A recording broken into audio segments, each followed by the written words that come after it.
In this video, I am going to show you how to enter into simple mode.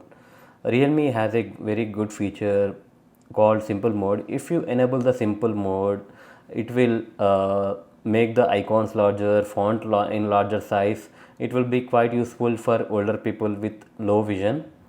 If you gift your parents Realme phones, don't forget to enable simple mode. It's quite useful. Open settings on your phone and click on special features and click on simple mode. Here you can see the difference. It is a standard mode and it is a simple mode.